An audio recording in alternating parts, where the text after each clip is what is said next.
Stop frame animation is really in vogue at the moment. There's a look, there's a feel, there's an integrity to homemade sets and plasticine and all that kind of stuff that you can't generate in a computer. It's alive in front of you, and it's a real thing because it's stop motion. It's so much fun because it's basically like playing with toys every day. So if you want to play with toys every day for a living, do stop motion animation.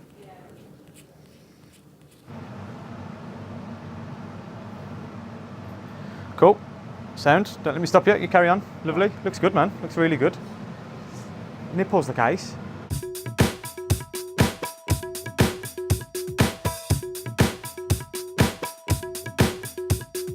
So welcome to Yamination Studios. Puppets, please go for the puppet door. Adults through the adult door. So the first place to come is to my office, which is the production office, which is where I reside a lot of the time. It's nice and messy at the moment. Massive safe for my panic room, where I can have 5 minutes to myself. We have a meeting space through here, which is where we meet, believe it or not. Ah, welcome. Initially, this is the room where we come and start slogging all the ideas out, which is quite fun actually, and also very nerve-wracking and daunting, because then you start realising, we've got a lot of work to do. On all the doors, we've got all of our branding. So this is the shooting space basically. All the windows are all shuttered, so we can get light in like now when we're not needing to shoot, and then when we are shooting, all the shutters get shut and everything becomes really controlled. So this is the workshop. This is the main workshop where we do most of the messy builds, or the dusty builds. Basically, it's where we need to build big sets. In here, it's where we're doing a lot of the more intricate kind of model making towards the project. So any kind of props, smaller props, anything to do with sculpting or any character-based work, it's all kind of done in here. So this is the chemical room. So this is the place where we'll kind of do a lot of the mixing of the different chemicals that we use to make like different molds or to get different effects. If we need to spray paint anything, done in here under the extraction, so it's all obviously very safe and healthy. Toilet's just behind us, as sound's coming through, there we are. So this is our edit suite.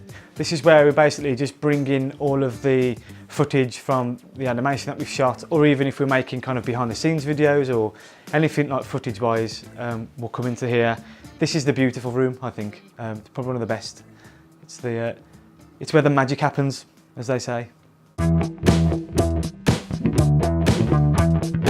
So within stop motion animation, there's lots of different kind of elements to bringing a good production together. You know, it all starts with an idea. So you have to have an idea first. Then you refine that idea into more of a definitive story. So you'll have maybe a script. It then turns into storyboard. So it's basically images of how you think the film could look or the story could look.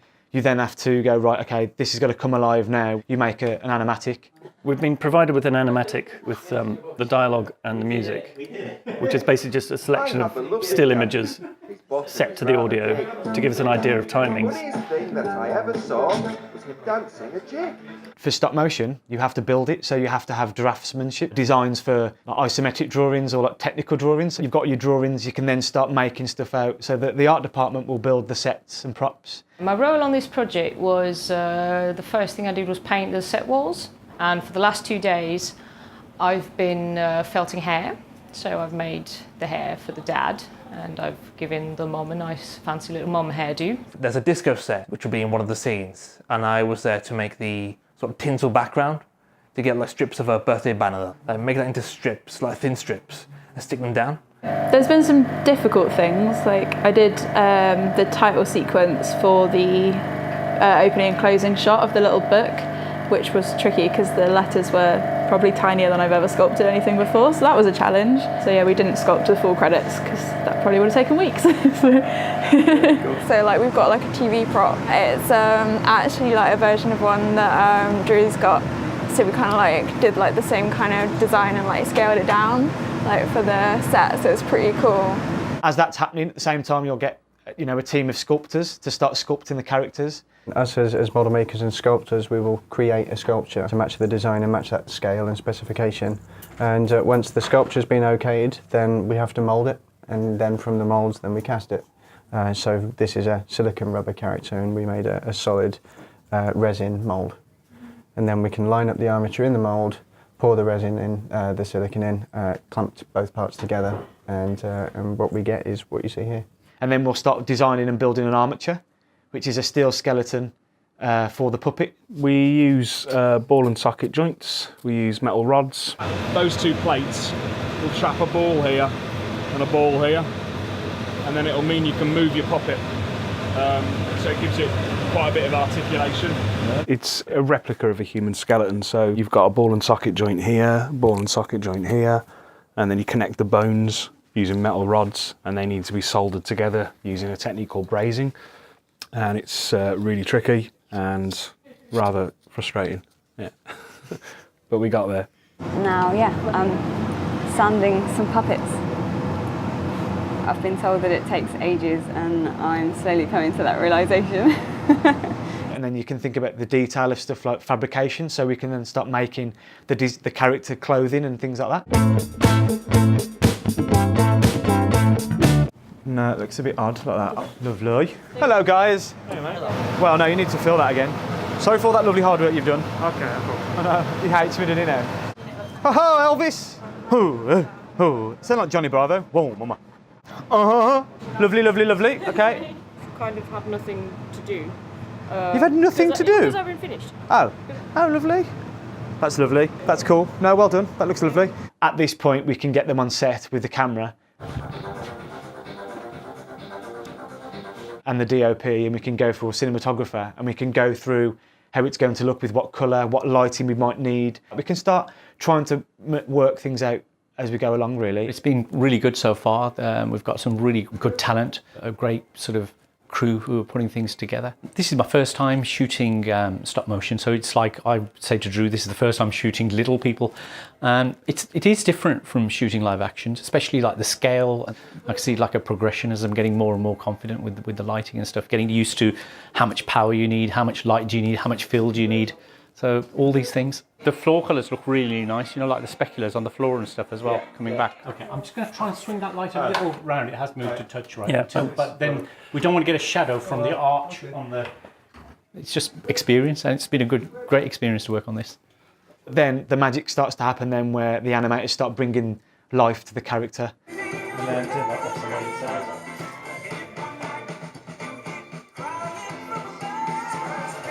Yeah, so if we're getting banged on in the middle again, mate. My task today is to make this funny. It's great fun, actually. And I quite identify with the character, I have to say. Middle-aged man with a pot belly and dancing in his pants to 70s disco music is, what's not to love? All sorts of things can happen. The general one is people knocking things accidentally. Mostly me. It's nearly always the animator that does it to himself, which is rather frustrating. But it can be others. You all right? You okay? Yeah. Okay. For digital TV, 25 frames a second. But we cheat in animation. We shoot on what we call twos, which is taking 2 pictures for every movement rather than 1, which means we have to do half as much work. It's a little bit less fluid than shooting it frame by frame. You can't really tell, the eye can't really tell that it's been shot that way. So yeah, it's just a question of doing this a lot. Yeah.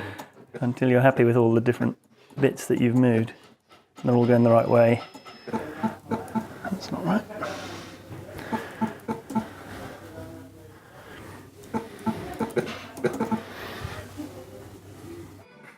Boom! Right in it. Huh? Shall I turn this off? Are you going to do it? I'll let you do it. I'll let you do it. Because if you do it and up, then no, that's true. I can shout at you, whereas if I do it up, I can't. But then I can shout at you. You could. Yeah, but I won't.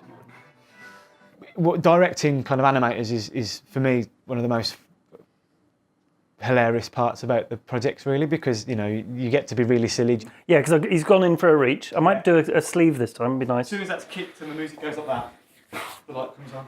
Yeah. So a little beat with the green light on, and then the jig. I've already dreamt one up. I'm going to actually wrap them like spaghetti, and then undo them. Yeah. Good luck. Thank you, sir. I'm counting on you. You're counting on me. Somebody's counting on somebody. Please be silly.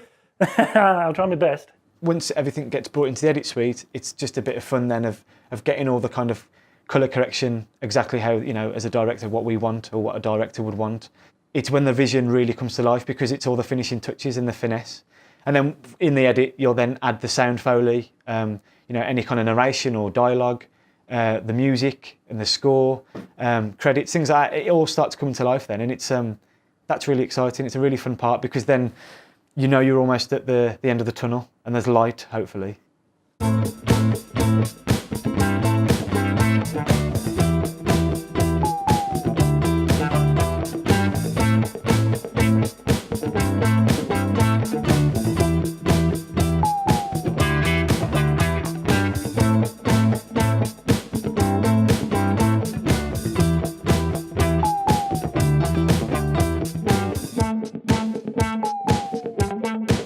It's a long process, and there's a lot of job roles, and there's a lot of roles that needs to be done in order to, you know, have achieved something you want to achieve. But it's just a part of the game, really, and that's nice because then you get to work with lots of people, you know. So I feel very lucky, actually.